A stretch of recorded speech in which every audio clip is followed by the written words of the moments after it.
Banner of the Maid is a turn-based tactical RPG that is similar to Fire Emblem, Tactics Ogre, and Final Fantasy Tactics. The game is an alternate history of the French Revolution, so it's kind of cool. I like the whole idea behind it. It's a lot more guns and cannon than it is, magic and swords. Because this is an alternate history game, you've got a point of divergence. This one goes all the way back to Joan of Arc, and it has to do with, women being magical, or at least some of them having magic powers. This could be something as simple as being able to inspire those around you, or it could be being able to kind of manipulate people's emotions, or see the future. You've got a broad range of skills that are possible. The main character is Pauline Bonaparte, who is Napoleon's sister. It's kind of cool. You get to see a bunch of alternate takes on historical figures, and it is a pretty good story. There are some things that I don't really like about it, but I'll get into that later. Banner of the Maid's story is an alternate history of really the first part of the French Revolution and a little bit of the Terror. It doesn't get into everything, but it just can't, or at least the developers didn't want to. For those who didn't study the French Revolution at all, and there probably are quite a few of you, this covers a roughly 10-year period of French history. The game doesn't do all of it. It covers basically the First Republic, and then the first part of the Terror after the Constitution gets suspended, the royal family is executed, and that sort of thing happens. It also touches on Napoleon leaving to go and invade Egypt, and it doesn't really talk too much about him after that. He is in the game, but he isn't the central figure, as you're just following Pauline Bonaparte and everything that she's doing. So most of the game is taking place in France, a little bit is in Italy, and it might be in like southern Germany as well, but the geography gets a little screwy. While there are some historical events in the game, they don't necessarily take place in the same order. They don't follow what actually happens in history, because this isn't trying to tell you what happened in history. It's telling you an alternate version. So you have the different maids, who are essentially witches. They become a central part of this.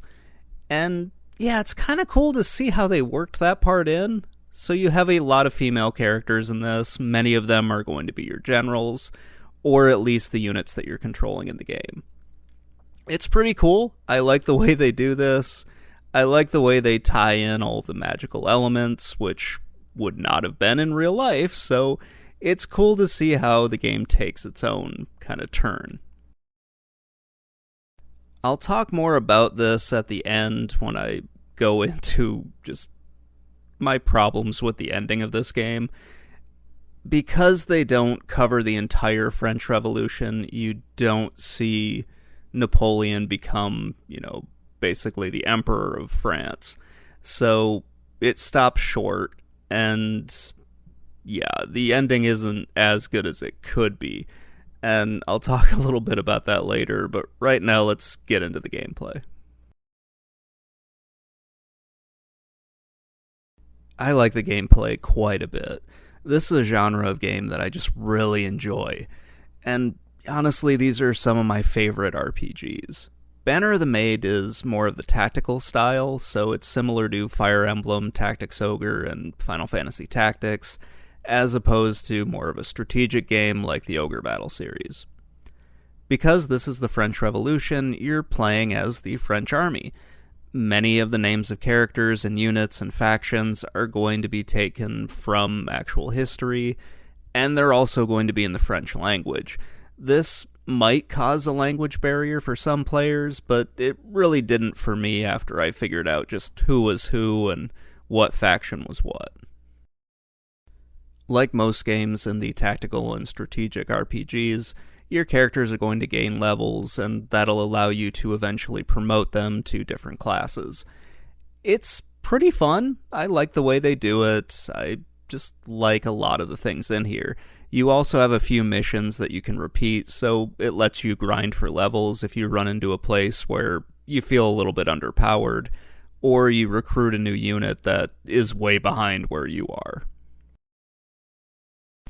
I like how the developers worked in different units, and I found a lot of it to be kind of cool for a more modern setting. Instead of dealing with knights, clerics, and sorcerers, you have more modern military units like, infantry, cavalry, and artillery. There are a few subsets in there, like you have a howitzer unit and your standard artillery unit, then you've got a few different versions of riflemen. It's kind of cool the way they do this. There is a sort of unit kind of triangle that's set up where one unit of infantry will be strong against another, one unit of cavalry will be strong against infantry but weak against the heavy cavalry. It's kind of cool to just experiment and figure out how this goes. It does get explained in the game as well, but if you're clicking too fast, you might miss it. They tried to include some of the politics from the French Revolution, so you have 5 factions in the game, and you can gain reputation with those. And that will allow you to kind of buy different units and whatnot. So the 5 factions are the Royalists, the Jacobin, the Malmaisian, the Parisian citizens, and the Feudalants. It's an interesting way of doing things. I'm not really sure how I feel about it, because at the end of the game, I didn't really have the reputation I needed in order to get some of the best weapons. That was I guess a bit of a disappointment for me, but it does allow you to go back and play as in a New Game Plus and then get all of the weapons in the game. So there is that. There's some replayability to it, which is pretty cool. So the win conditions for all the different levels are fairly standard for a tactical or a strategy RPG. Defeat all enemies within a specific time period, defeat all enemies, defeat the leader, defeat a specific unit, or protect a specific unit, survive X number of turns, or defeat all enemies within a specific number of turns. You also have a few where you have to reach a specific location or defend a specific location. All of that's great. It's exactly what you should expect from a game like this. But one thing I did not like is they don't always tell you that when you start the mission. You don't always know what you need to do in order to win or what you need to do in order to avoid losing. That's my biggest problem with this. There were a few missions where I didn't know that I could lose if I lost 2 units. That's something you can only find out if you pause the game, and then it'll show you what the win, loss, and special conditions are. That's the only thing I didn't like, and it's not even really a fault of the developers, it's just me for not doing that every time. I know that it's there, they do have a way of telling you what the loss conditions are, but if you're not paying attention and you don't pause the game, you'll completely miss them. Overall, though, I really do like the gameplay in this. I really like this style of RPG. I like the way they do things. Well, there are a few kind of minor annoyances. There's nothing major that would kind of lead you to say that the gameplay is bad. It's actually really fun, and I really like that they insert these little cards that can kind of give you little bonuses during each mission. It's really a fun way to play. I think the game has some beautiful pixel art. I really do like it quite a bit. There are a few things that kind of grew on me as the game went on. At first I thought the sprites were a little small, but I eventually kind of just got used to that. It didn't really cause a huge problem for me, but when I first started I was like, that doesn't really look as big as it probably should. The story gets told through cutscenes and also through kind of like a visual novel style. They both look really good. I like the artwork in it. I'm kind of reaching the point where I'm a little tired of big-tittied anime women, but hey, they don't throw too many of those at you. And it is always nice to see that every once in a while. One thing I didn't like, and this might be in the game and I just didn't realize it, but I couldn't find a way to rotate the map. So you would run into a few issues where you're trying to line your character up, and there will be something kind of obstructing your view, so it won't be perfectly lined up. It isn't a big problem, but it was one of those things where I kind of wish I could have rotated the map a little bit and just seen more of what's going on the battlefield. It's a minor thing because it really didn't cause a huge problem for me, but I really would have liked to have been able to do it.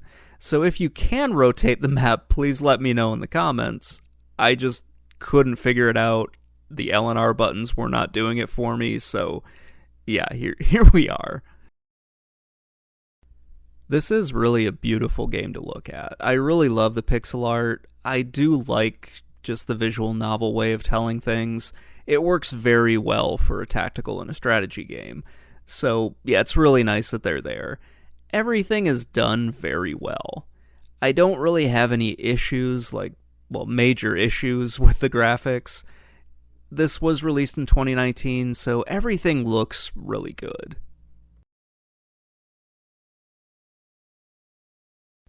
So I'm not really a big fan of the ending because it just kind of stops. There's no narrative conclusion to what everybody's doing. You have one point where you defeat Marie Antoinette. This is the second to the last mission. And everything feels like it should stop there. And if the game had ended there, it would have been just fine. If you've followed the French Revolution at all, you know she dies during the Terror, and then some more shit happens, and then that sort of ends the first French Republic. They start another one, they get a new constitution, that eventually rolls into a military dictatorship because Napoleon decides he can run things better, and then that leads to the French Empire, a whole bunch of other stuff. I'm not here to give you a history lesson, that's just a very brief overview of what happens. With the game, you defeat Marie Antoinette, and then the game keeps going. You have one more mission after that, where you fight off kind of the British and Austrian and maybe some other German states. They all align together. It's not entirely clear what happens in that. But you defeat them, and then it just sort of stops. And you're given just the stats of all your units after, a credit scroll. I don't like that ending. It would have been better if they had just stopped with Marie Antoinette being defeated and then just giving you a to be continued or something like that. I don't know if we're ever going to get a sequel to this. I highly doubt it at this point. But I would like one that actually closes out the game in a better way than what they did, because the current ending, it's just not really all that great. It just gives you this idea that, okay, there's more that's going to happen because Napoleon's not in charge yet. He's still a general. And if you're a stickler for history, you know that's where things are going to end, with him becoming the emperor. So, just being the history nerd that I am, I didn't really like the way this ended. And I would have liked it to have just closed out one mission before they actually close it out. That's just my own preference. If you like the ending, there's nothing wrong with that. I was expecting something different. I should probably point out that the translation in this is pretty rough at times. Whoever did the translation did the best they could, but there are just some weird things with it. Occasionally there'll just be missing words. Like they just completely forgot a few of the linking words that should be in there. It's strange, but I'm guessing the person who did it just did the best they could and, put it out there. It's not the worst translation ever, but it's got some notable errors to it. Overall, this is a very fun alternate history. I love this game quite a bit. It's a nice alternative to some of the Fire Emblem games, or if you're looking for something that, uses more pixel art, this is great. I really do love it. I haven't played too many tactical and strategy RPGs from indie developers. The last one I did was probably Arcadian Atlas, which I like quite a bit. I think Banner of the Maid is better than that game, just because the combat is a lot sharper, I guess, or at least more refined. Let's go with that. It's more refined than Arcadian Atlas. The story is better than that, and yeah, it's just an overall better game than that one. Both are excellent, but I would say Banner of the Maid is better. Anyway, that's going to wrap things up. Let me know what you think in the comments below, and I will talk to you all later. Bye.